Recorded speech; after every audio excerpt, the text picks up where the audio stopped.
Buenas noches,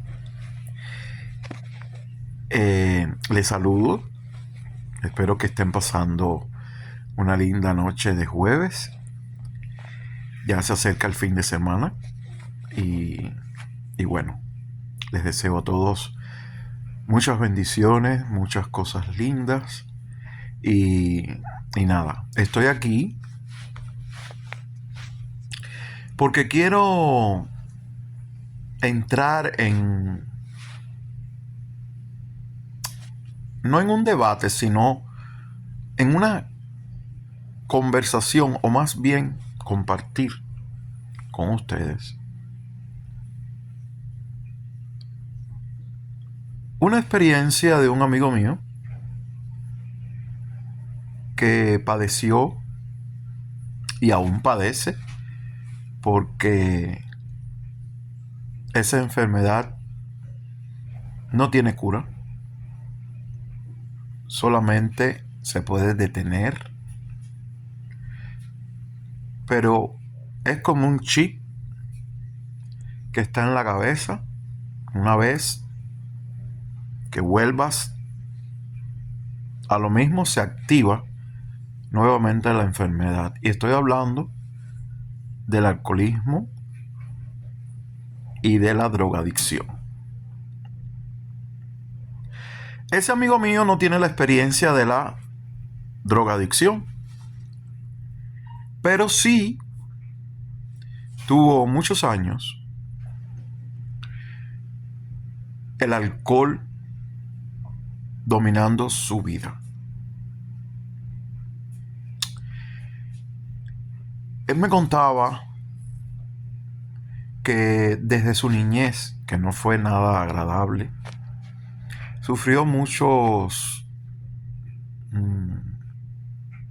ataques, muchos bullying en la escuela y ataques que no terminé de decir qué tipo de ataques domésticos, es decir, violencia doméstica con su familia, que era una familia disfuncional. Me contaba que su mamá en aquel momento también estaba inmersa en el alcohol y siendo él muy pequeño sufrió la apatía o el alejamiento, el desinterés del calor de una madre. Igual manera, me decía que su padre nunca existió en su vida después de los 5 años. Y no por muerto, sino porque se desatendió de él.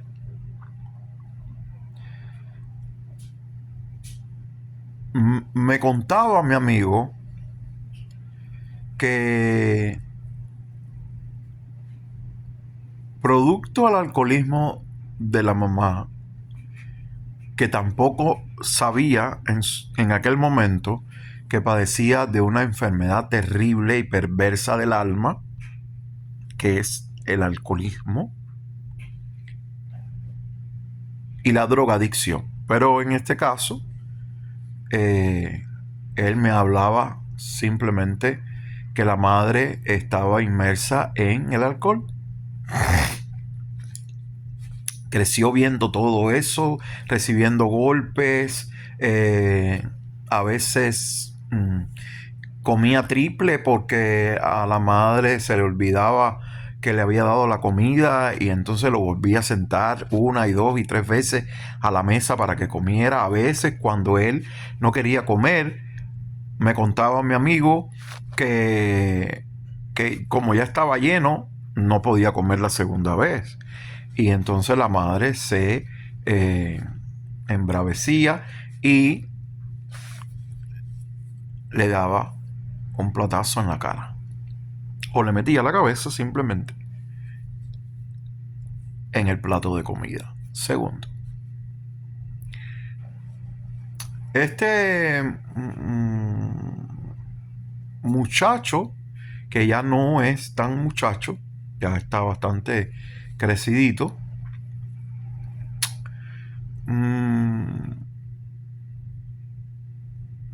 me decía que constantemente veía fajazones en su casa por parte de los tíos, el abuelo, es decir, el padre de su mamá y hermanos.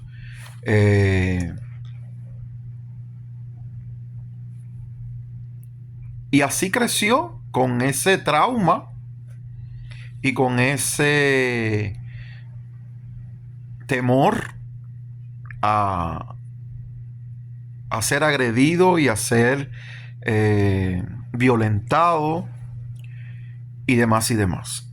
Con esto siempre él me aclaró que no justificaba su comportamiento posterior cuando creció, que también se tiró al alcohol, pero que sí, en cierta manera, lo afectó su crecimiento. Sabemos todos que cuando uno crece, cuando es niño, sobre todo a la edad de edades tempranas, 4 o 5 años, se va fortaleciendo el cerebro, uno va cogiendo sus patrones y se va formando la persona. Él también me decía que como era un niño que recibía golpes, se convirtió en un niño y adolescente lleno de temores, lleno de miedos, que era una persona más bien blandita, o no es la palabra, no es la palabra blandita, una persona frágil, digámoslo así, frágil. Y en la escuela sufría bullying de sus compañeros de estudio, que le daban cocotazos, le hacían maldades, a veces le robaban sus maletas, su comida, no lo dejaban caminar, se le metían adelante, le tiraban piedras, taquitos, porque en aquella época me decía que era una cosa que era con liga, puff, un taquito, le daban por la cabeza, en fin, miles de cosas. Eso fue incrementándose en su personalidad, que fue creciendo, y los miedos lo asaltaron e invadieron su mente y su alma completamente. Al clima, me contaba que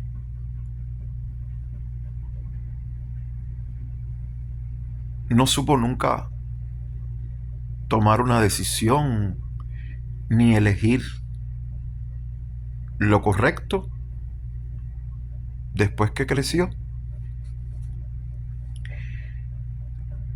Con esos miedos fue caminando hacia la adolescencia y hacia ya sobre los 20 años, más o menos. Y todo le daba pena, todo le daba temor. Era una persona sumisa, una persona que siempre estaba a la expectativa de me va a pasar esto, me va a pasar lo otro, aquel me va a hacer esto. Vivía en esa tensión constante. El pobre amigo mío no sabía cómo enfrentar la vida.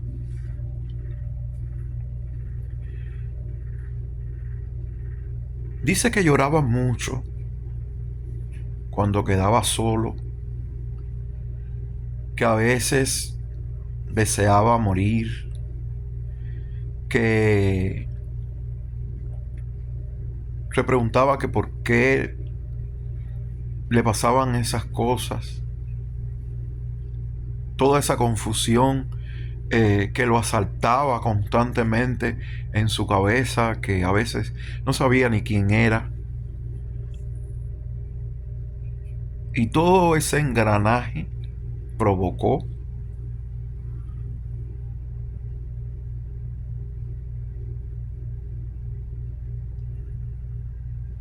un escape, un escape de aquella casa donde era muy mal tratado. Los vecinos de aquel lugar donde vivía, me cuenta él, que lo miraban como una persona afeminada, débil. Y esto también le causó, agregándolo a la lista, bullying, que le gritaban maricón, le gritaban pajarito.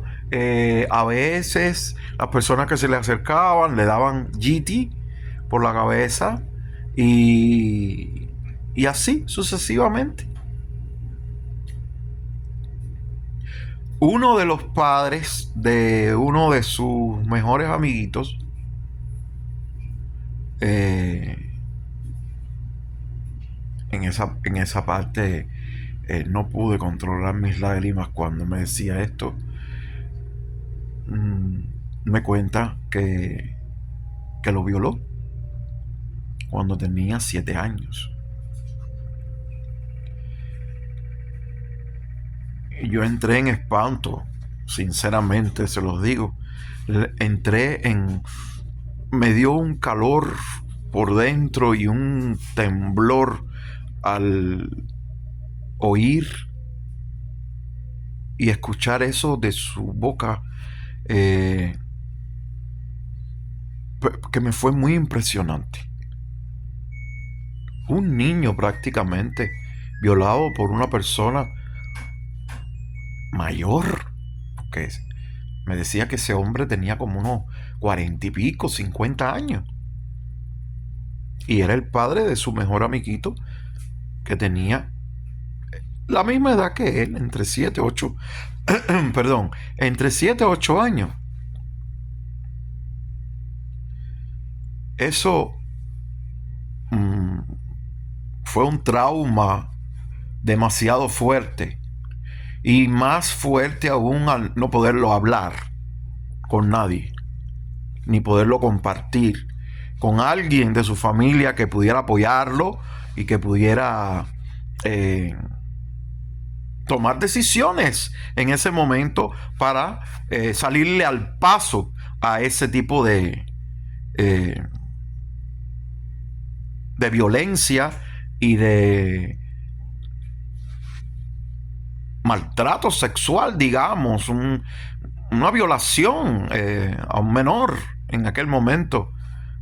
En Cuba era bastante complicado, y creo que es complicado en cualquier lugar del mundo, seamos francos. Eso no es admitible ni aceptable en ningún lugar, y debe ser siempre juzgado a la máxima expresión. Me dio mucha pena. Me dio mucha pena oír eso.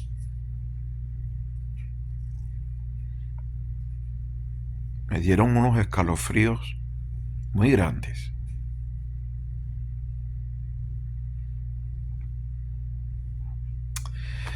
Él prosiguió. Era como en aquel encuentro yo percibía que era como un desahogo que este amigo mío estaba como que haciendo conmigo, ¿no? Y le agradezco porque me eligió a mí para compartir toda su vida que fue terrible.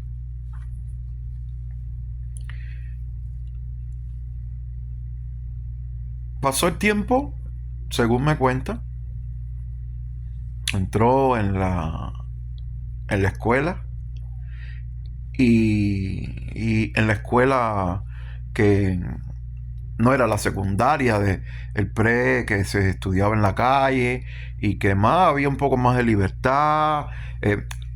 Los, la familia, la madre sobre todas las cosas, que cambiaba mucho de marido y siempre priorizó eh, a ese tipo de gente, dejándolo a él un poco atrás. Imagínense, hijo único. Y al ver él que no era él el preferido de su madre, que no era usual, porque veía a sus amiguitos con sus madres que estaban pendientes, que los cuidaban, que lo apapachaban, que le pasaban la mano, le daban cariño. Eh, Él no vivía eso.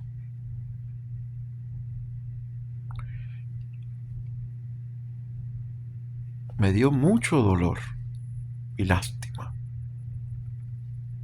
a escuchar esa parte de la historia.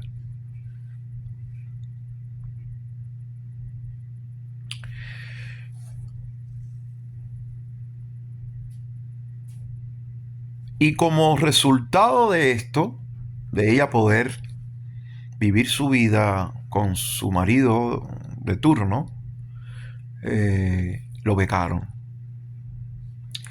Lo becaron y él, cuando se enteró de esto, me cuenta que entró en cólera porque, imagínense, si en la escuela normal los amiguitos le tiraban tacos por la cabeza, le daban yiti, lo maltrataban, le daban golpes, le robaban sus cosas, no lo dejaban comer y constantemente sufría ese bullying.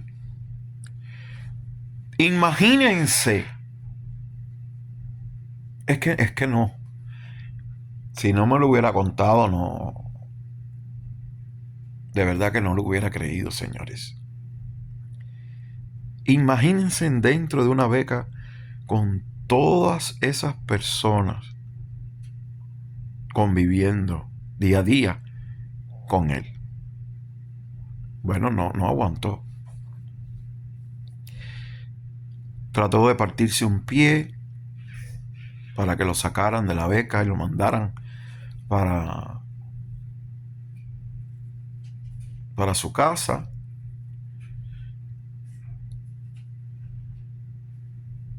Se dio un machetazo en una pierna para que lo llevaran para un hospital y bueno, poder estar en ese ambiente hogareño que vivía, pero que podía de cierta manera un poco tolerar. Y no con los otros muchachos en una beca que le hacían la vida imposible. Bueno, se escapó. Finalmente me cuentan, se escapó por una carretera, caminando de noche, terriblemente por un terraplén, porque hablamos de campo. Él vivía en un campo. Y un camión lo cogió por camino y lo llevaron hasta La Habana.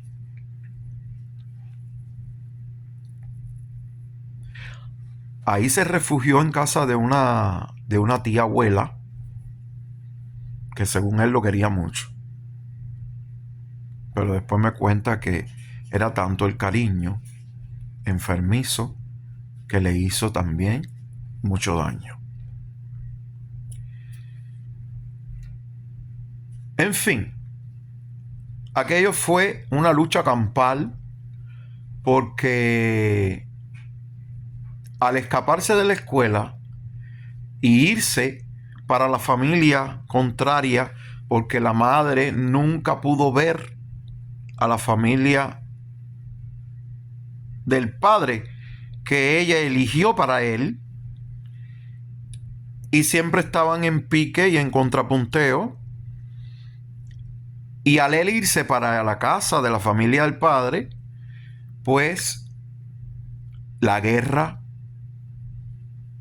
fue tremenda. Y él en el medio se escondió, salió corriendo y se escondió en casa de una persona en la calle que ni conocía. Imagínense cómo pudo esa persona verle la cara a ese muchacho, que él me dice que eran unas personas que le abrieron la puerta y le dijeron: mijito, entra, entra, entra. Sabrá Dios lo que le vieron en el rostro, lo que transmitía, que no podía expresar, pero que su cuerpo y su energía corporal transmitía que esas personas que no lo conocían se apiadaron de él y le dieron entrada en su casa y cerraron la puerta y lo protegieron. Pasó una noche, me cuenta, pasó una noche y después contactaron a la abuela por parte de padre, y esta abuela vino a buscarlo y se lo llevó para su casa, y ahí estuvo un tiempo.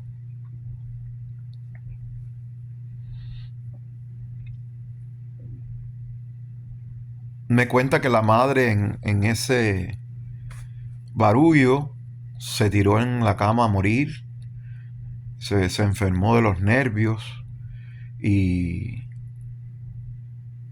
y aumentó el nivel de dependencia con el alcohol.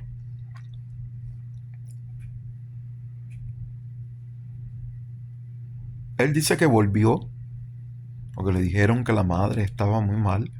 Pese a todo, él hoy por hoy dice que él ama a su mamá, que es su mamá. Tiene un concepto de ella que navega entre el odio, el cariño, pero que impera más el amor. En fin, ya hoy en día la cosa ha cambiado muchísimo y ya ellos, por suerte, se llevan bien. Han limado asperezas. Ella dejó de tomar como al poco tiempo que pasó eso. Ella dejó de tomar radicalmente, pero sí le quedaron las secuelas de una enfermedad que son los nervios. Una enfermedad que a las personas cuando padecen de los nervios es realmente muy difícil controlar y ellos tener la tranquilidad necesaria para ver la vida de otra manera. Bueno, la madre quedó así, enferma de los nervios. Hoy con su tratamiento ha mejorado, ya les dije, me cuenta que ha mejorado muchísimo. Pero él en aquel entonces, cuando le resolvieron el pre en la calle, imagínate, una persona sumisa, una persona medosita, una persona frágil, entrar en un pre en la calle, que los muchachos son vivos. Bueno, por suerte se encontró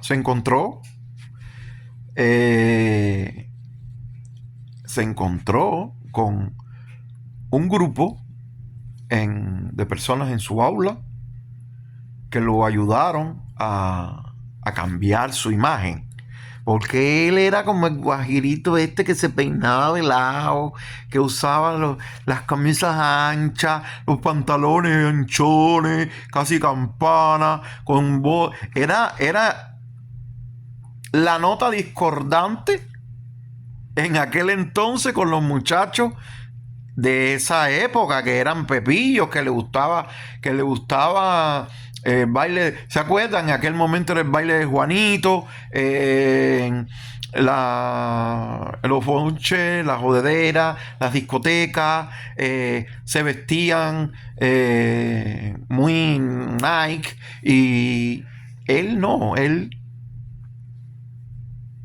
vivía en otra época, digámoslo así. Bueno, este grupito lo ayudó, según él me cuenta, a cambiar toda su imagen, y lo ayudaron mucho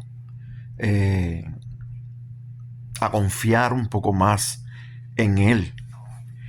Y le pusieron pantalones apretados, una camisa a la escuela ancha, pero con un corte bonito. Lo pelaron, un peinado moderno, lo modificaron. Y en una fiestecita que hizo el grupo en casa de un amigo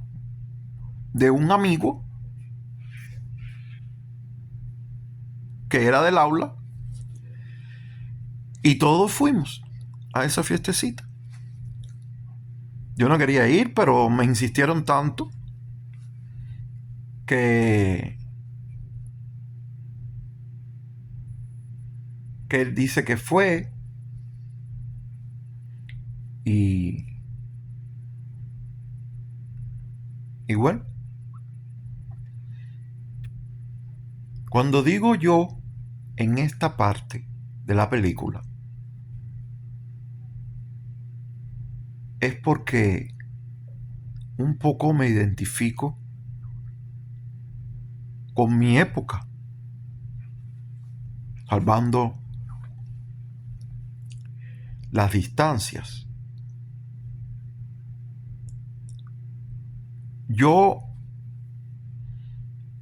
cuando oía en algunos momentos, me parecía que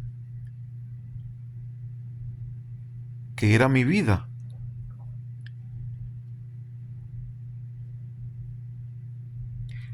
Y resulta que, coincidentemente,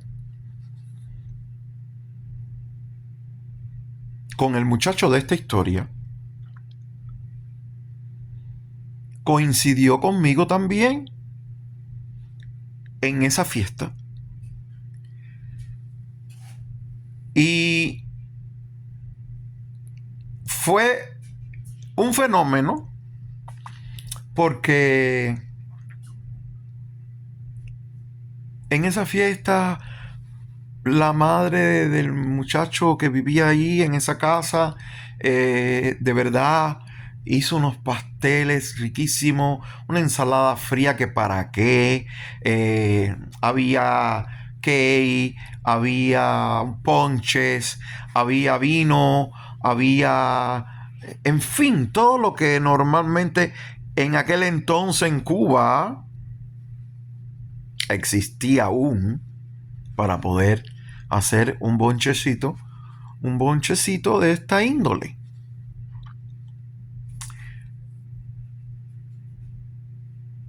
Él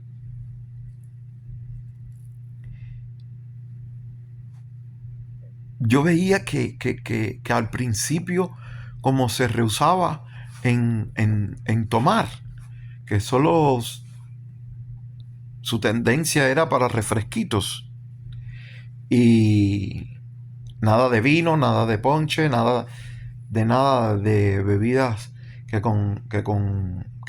contenían alcohol. Y, y me llamó la atención. Le pregunté,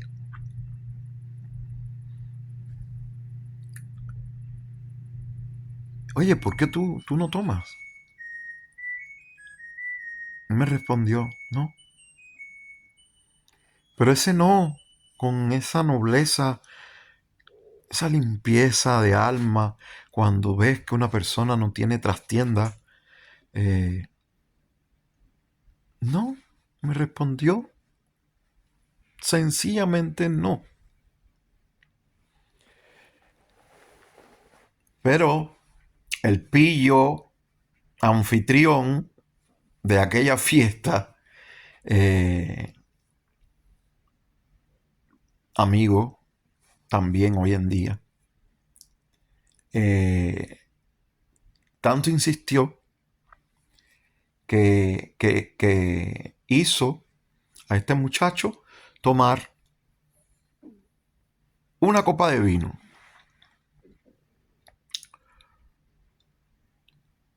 Al principio yo vi que él como que no le cayó bien, como no le gustó, ¿verdad? O le daba asco, ¿verdad? No sé, hacía muecas.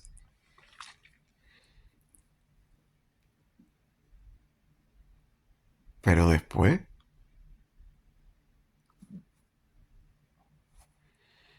rodó por las escaleras. Cuando todo terminó,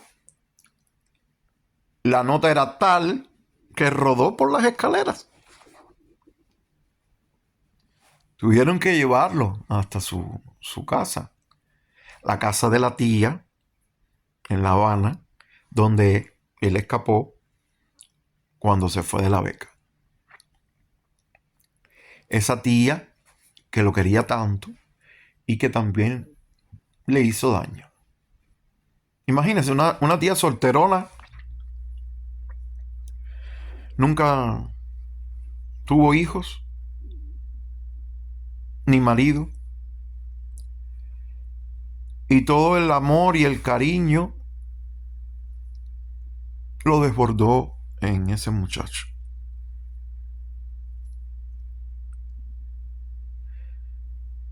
Él me cuenta que después quiso estudiar medicina.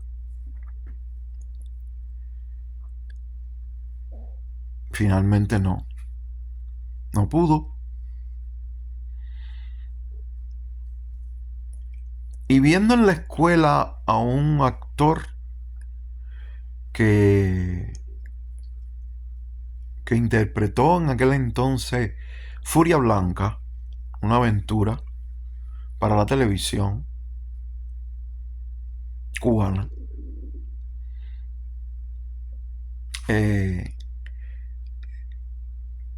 Tony Menéndez se inspiró en la historia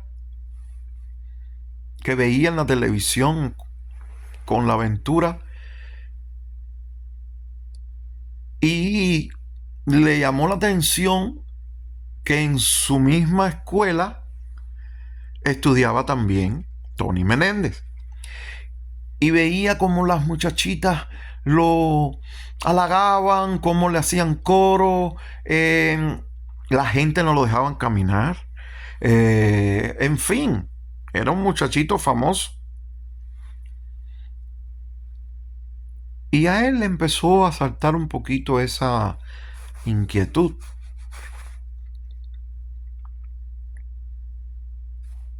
Y dice que a través de la tía, que conocía a una actriz de la televisión, él logró entrar en una cosa que le decían el taller libre del ICRT para los muchachos jóvenes y niños. En ese entonces la profesora o directora de ese taller que quedaba en el Foxa era Esperancita Millet. Y de ahí, de ese taller, los directores de televisión venían, hacían casting y sacaban a los muchachos para las series, para las aventuras, para las novelas. De ahí salieron muchos muchachos que hoy en día son actores famosos, conocidos, populares,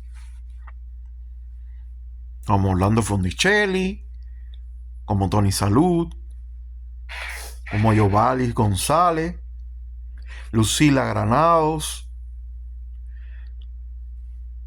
muchos más, muchos más. Y él dice que logró entrar ahí.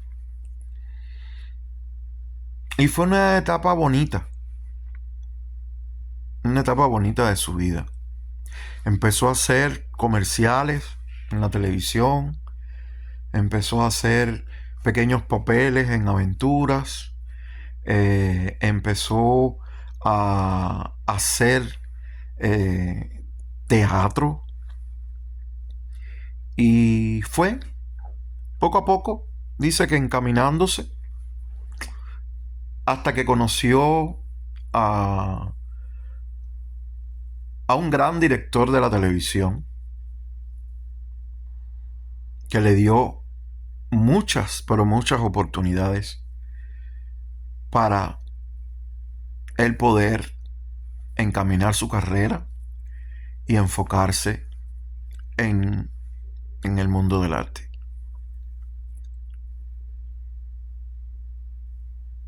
Ese momento que él contaba esa parte de la historia,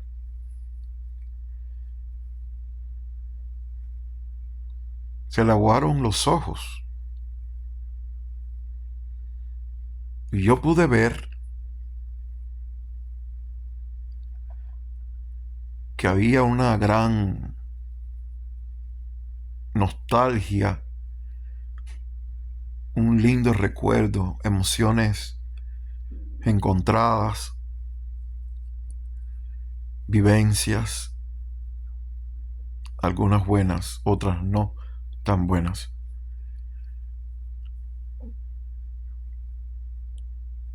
En fin, que lo que cuenta en ese momento de su vida es muy valioso para él.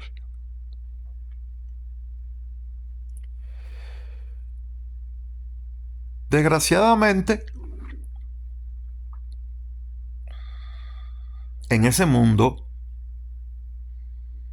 que conoció a muchas estrellas de la televisión,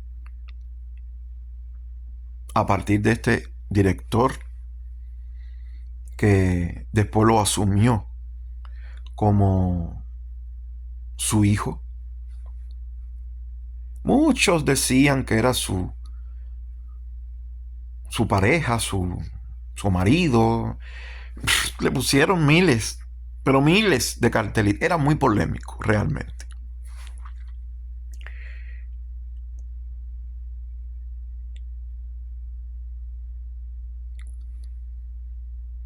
Y en este mundo,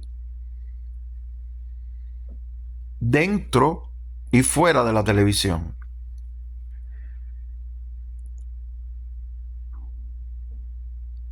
se tiró al alcohol. Cosa que según él odiaba a muerte por el antecedente que traía.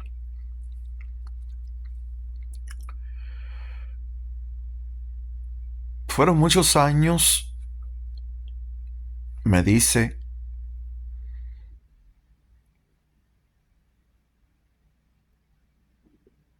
de muchas contradicciones, muchas alegrías, tristezas, desatinos.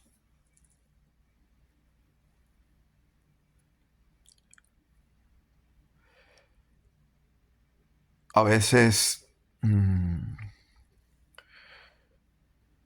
sentía como que no pisaba firme.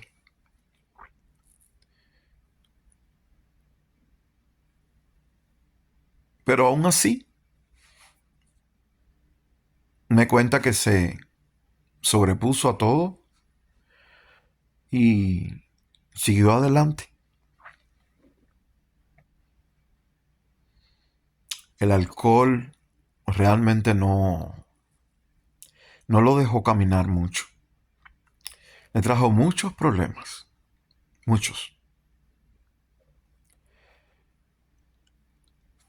Para él, en ese momento, era algo normal, algo que lo hacía salir de su realidad,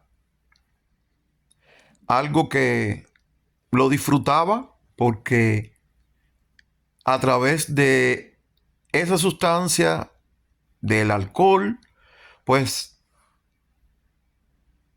en su mente enferma, que después supo,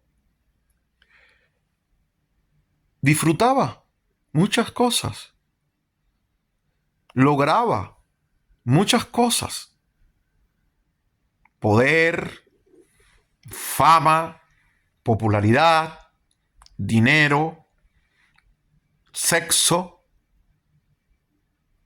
y todo no se daba cuenta que era falso. Era un personaje que estaba construyendo falso. Y digo falso porque, según lo que yo escuchaba de este amigo cuando me contaba su historia,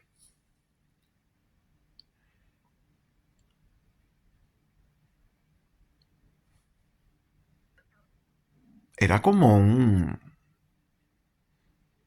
escondite de todos los miedos que él traía en su alma. Era como un explote de personalidad para evadir su realidad. Un escudo que se ponía para evitar que llegaran los ataques que tanto sufrió. Muchas personas no entendían. Y yo le dije, cuando me contaba eso, no tenían por qué entender. El problema era tuyo. No lo hablaste. Nunca. Lo disfrutaste, pero no lo hablaste. Y al no hablar, no hay apoyo, no hay guía, no hay solución. Tanto así que el alcohol le trajo como consecuencias accidentes, hospitales, grave. Dice que le dieron un palazo, una de sus parejas, porque se convirtió en un homosexual, pero no en un homosexual normal, sino en un excéntrico homosexual. Contestatario, polémico, a veces agresivo, violento en ocasiones.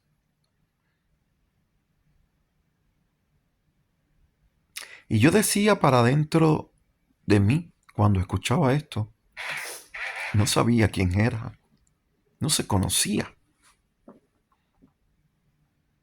Pobrecito. Nadie lo guió, nadie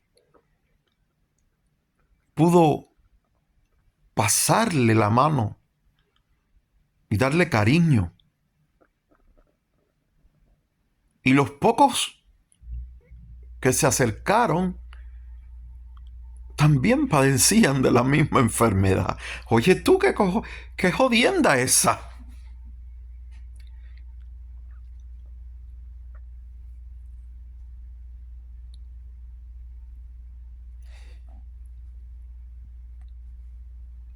Es una enfermedad terrible. El alcohol y las drogas. Muy terrible. Tiene tres caminos. Tres.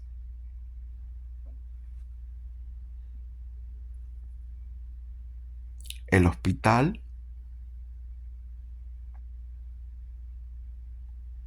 porque el alcohol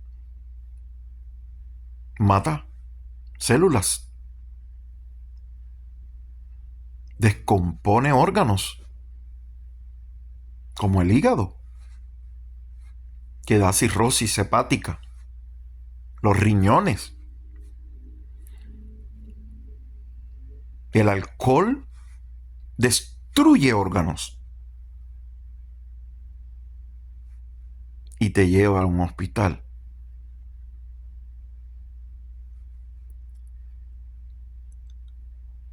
El otro camino, el segundo, es la prisión. ¿Por qué? Porque cuando una persona está bajo los efectos del alcohol y de las drogas, no sabe lo que hace. O si sabe, pierde la vergüenza, la pena, le da valor disfrazado de falsos valores.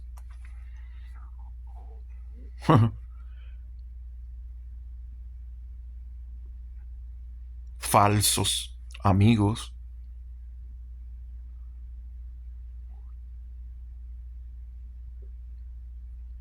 Falsas acciones.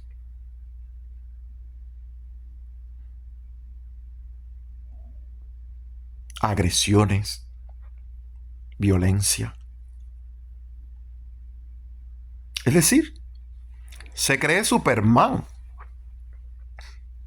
Para darle un toque de humor. Se cree Superman. Y al cometer las fechorías que se comete cuando se está bajo la influencia de esas sustancias, pues a veces se mata, se roba y se hacen muchas cosas más que te lleva al segundo camino, que es la prisión. Y el tercer camino, el más doloroso de todos,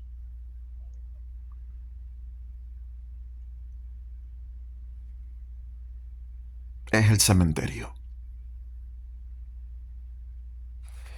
Porque la suma de todas estas dos primeras cosas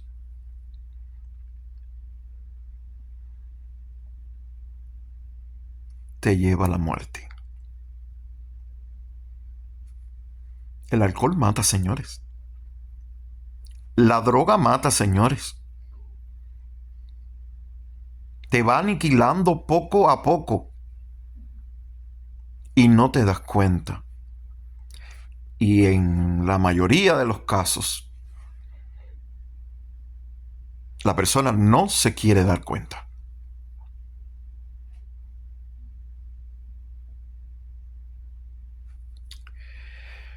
Es duro,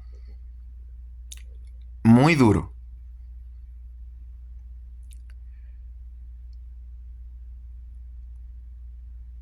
Pero sí se puede. Sí se puede salir de todo ese andamiaje, toda esa mala vibra, todo ese mundillo asqueroso y despiadado que uno a veces no sabe percibir, no tiene vista larga para poder orientarse, saber a dónde caminar. Te nubla. Esa enfermedad te nubla la vista, te cierra los oídos y te impide caminar, fracturándote de tus extremidades inferiores. Pero sí se puede. Se puede salir de eso cuando se quiere. Ojo, cuando se quiere. Porque si tú primero no aceptas que estás enfermo y quieres por lo menos intentar salvar tu vida, créeme que el destino son los tres caminos.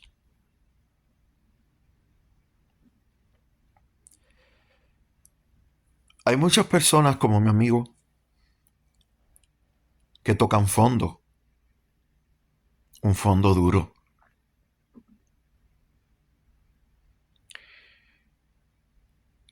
Y esto lo hace un poco que reflexionar y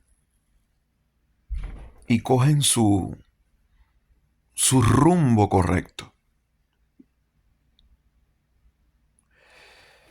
Desafortunadamente, atrás de esta enfermedad perversa, maldita del alma, están las emociones descoyuntadas completamente. Porque si el alcoholismo no se llamara alcoholismo, si la drogadicción no se llamara enfermedad de las drogas, se llamara la enfermedad de los miedos.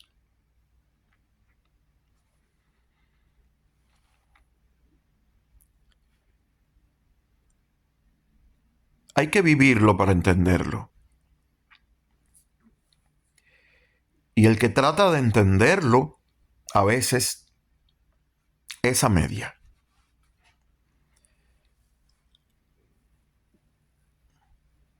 No justifico a estas personas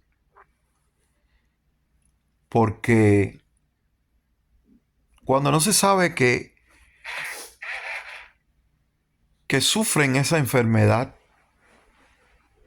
el mundo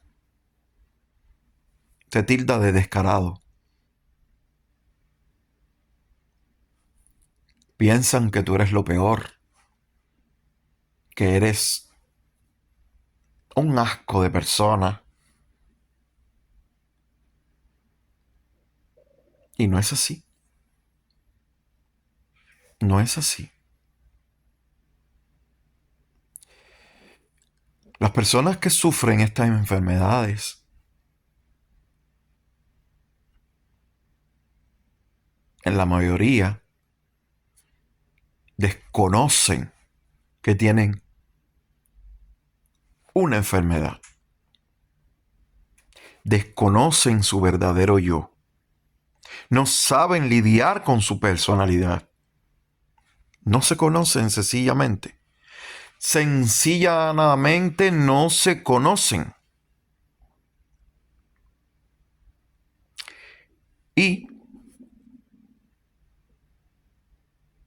por eso existen programas como Alcohólicos Anónimos, Neuróticos Anónimos y Narcóticos Anónimos. Este programa tiene la virtud de salvar muchas vidas, muchas. Y de hecho, las ha salvado. Y uno de ellos es mi amigo. Afortunadamente, después de vivir una vida tan convulsa como la que vivió mi amigo, entró en un programa de recuperación. Entendió como primer paso aceptar que tenía una enfermedad llamada alcoholismo.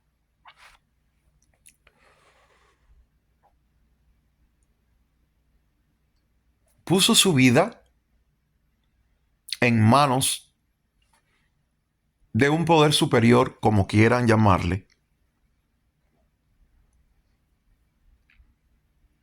porque como él realmente no podía,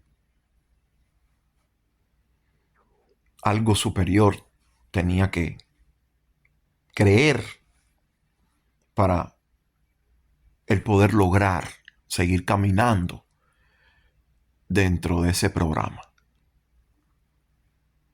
Y dice que fue duro al principio, demasiado, demasiado duro. A veces tuvo recaídas, a veces desconfió, a veces renegó.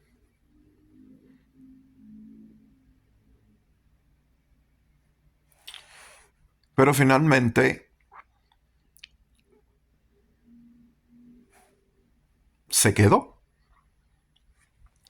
Y por suerte para él, que logró ya después de un cierto tiempo lograr una estabilidad, controlar sus emociones, su ingobernabilidad,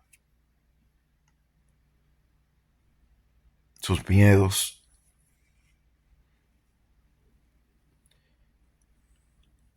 Su gula, sus dependencias, su lujuria. Porque esta enfermedad se disfraza de muchas cosas. De muchas cosas. Que uno normalmente, sin ese efecto, piensa que puede lograr. Y sí, se puede lograr, y mejor. Mejor aún. Pero mi amigo lo comprendió después del paso de muchos años, después de haber sufrido muchas terribles cosas, de haber enfrentado villas y castillas, porque cada vez que se daba la primera copa, se le prendía el chip. Y que pare el que tenga freno.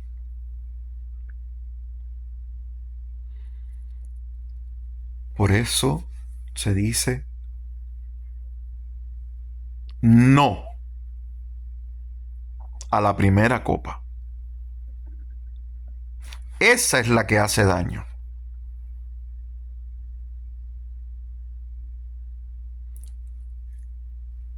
Y afortunadamente, hace poco nos vimos, nos miramos, nos sentamos nuevamente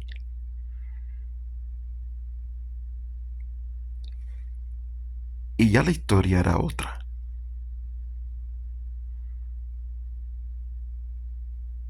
La historia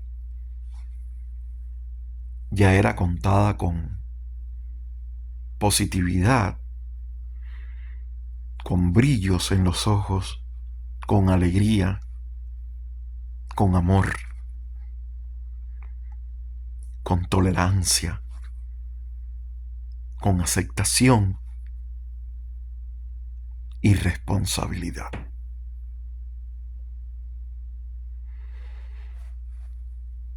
Bien, mi amigo, mucha quietud, mucha coherencia.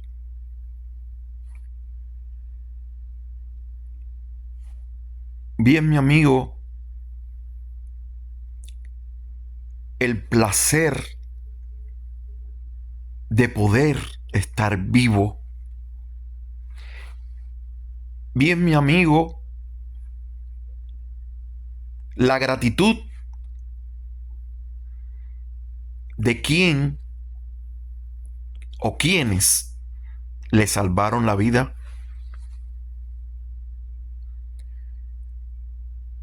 Bien, mi amigo,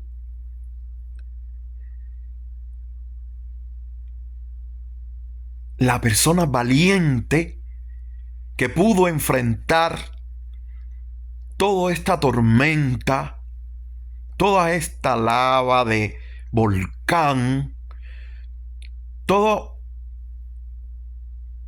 tipo de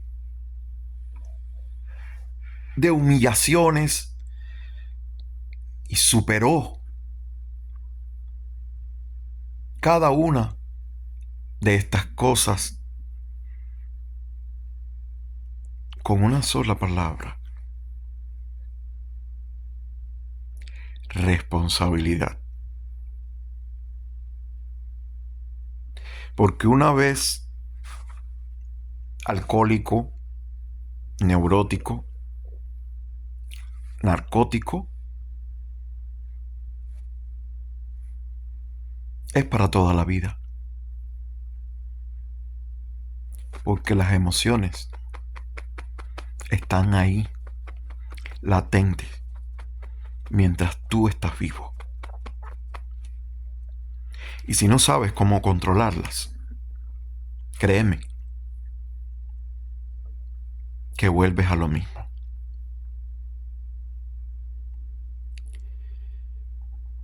Es importante conocerse, Señor. Es importante saber elegir. Es importante perdonar y perdonarte. Es importante tener la visión clara hacia dónde tú quieres ir y con quién quieres ir. ¿Cuáles son tus metas? Proponerte nuevos horizontes. Eso te hace fuerte. Te da vida. Y créanme, señores, que cuando uno pone todo su empeño y quiere salir de todo ese pantano asqueroso donde una vez pisó, créanme que sí se puede lograr.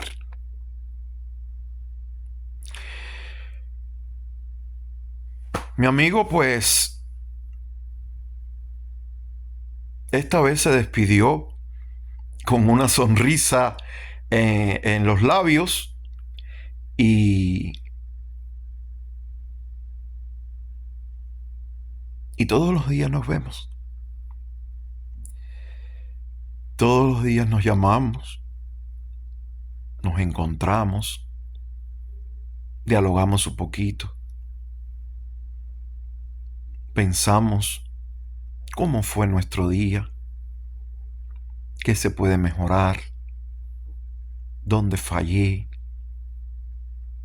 qué hice mal.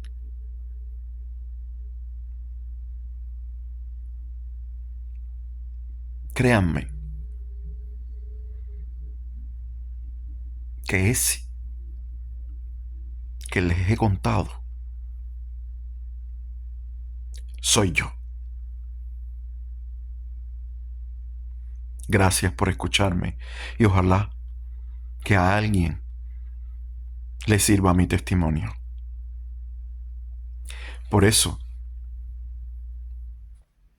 no juzgo al Tiger, porque era una veleta sin rumbo. Una persona con mucho talento, como yo, en su momento, que no supo poner las cosas en su justo lugar. Créanme que si el Tiger hubiera estado lejos de todas estas sustancias, no se hubiera enfermado. Entremos un poco. ¿De dónde viene el Tiger? ¿Qué le pasó en su niñez? ¿Qué traumas trae consigo? Y ahí está el detalle de su enfermedad. Ahí sabremos por qué hacía lo que hacía. Y algunos, como yo, vamos a entenderlo. Que en gloria estés, porque algunos, desgraciadamente, tienen que morir para otros poder vivir. Los que entendemos,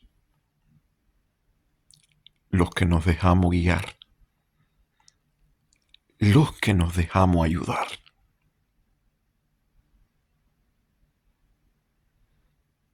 Sí se puede, señores. Yo soy uno de esos sobrevivientes. Un beso. Feliz noche. La vida continúa. Bye.